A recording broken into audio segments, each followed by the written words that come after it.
আলাইকুম। Recipes by ওয়াসিস মম চ্যানেলে স্বাগতম জানাচ্ছি আমার আজকের রেসিপিটি দেখার জন্য। শীত প্রায় চলে এসেছে, বাজারে নতুন সিমও উঠতে শুরু করে দিয়েছে। আজকে আমি আপনাদেরকে নতুন সিম আলু দিয়ে রুই মাছের সহজ ও মজাদার একটি রেসিপি তৈরি করে দেখাবো। ভিডিওটি যদি ভালো লেগে থাকে প্লিজ চ্যানেলটি সাবস্ক্রাইব করে পাশে থাকবেন। তো চলুন দেখে নেওয়া যাক রেসিপিটি কিভাবে তৈরি করা হয়েছে।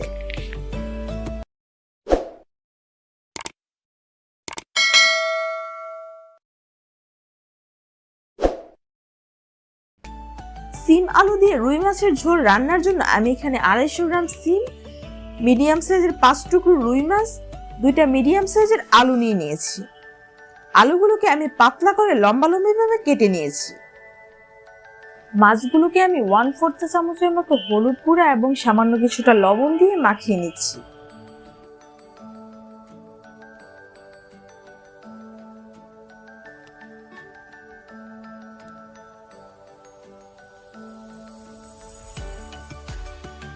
এখানে মাছ ভাজার জন্য আমি একটি ফ্রাই প্যানে তেল গরম বসিয়ে দিয়েছি।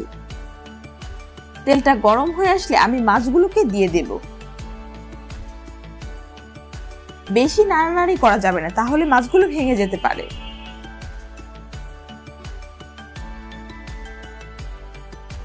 এক পাশটা যখন হয়ে আসবে আমি অপর পাশটা উল্টে দিব।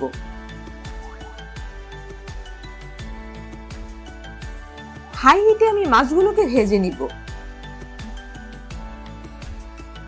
আমার মাছগুলো ভাজা হয়ে গিয়েছে, আমি মাছগুলোকে উঠিয়ে নিচ্ছি।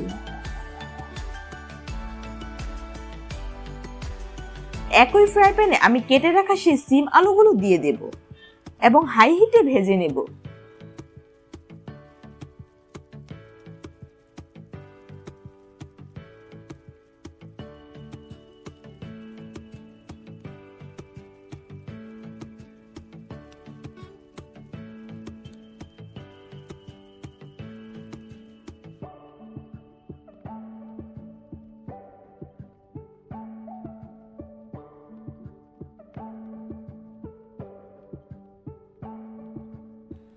আমার সিম আলুগুলো ভাজা হয়ে গিয়েছে। ভাজা সিম আলুগুলো আমি উঠিয়ে নিচ্ছি।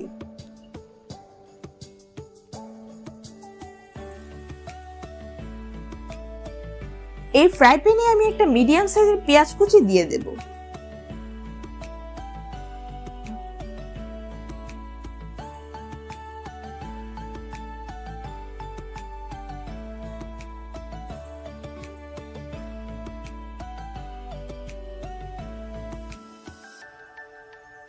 পেঁয়াজটাকে আমি বাদামি করব না, একটু নরম হয়ে আসলে আমি সামান্য কিছুটা পানি দিয়ে একে একে সব গুঁড়া মশলা অ্যাড করে দিব।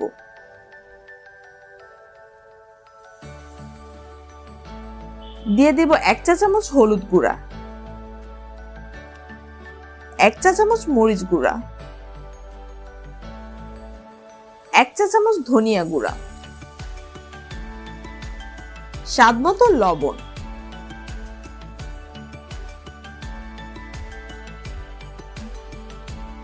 মশলাটা কষে আসলে একটা বড় সাইজের টমেটো বড় বড় টুকরো করে কেটে রেখেছিলাম সেটা এর মধ্যে দিয়ে দেব।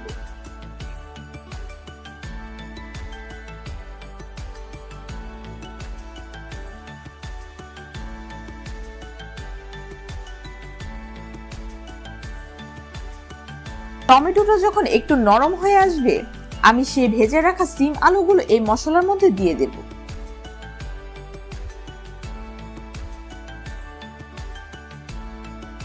সিম আলুটাকে আমি ভালো করে মিশিয়ে মশলার সাথে কষতে দিয়ে দেব।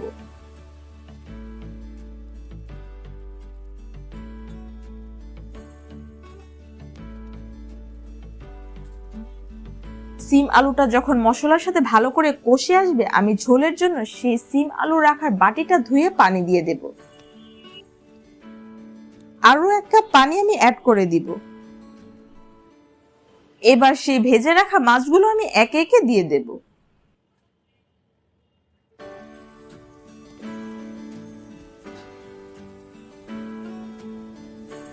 আস্ত 5-6টা কাঁচামরিচ মাঝখান থেকে চিড়ে দিয়ে দেব, এতে সুন্দর একটা স্মেল আসবে।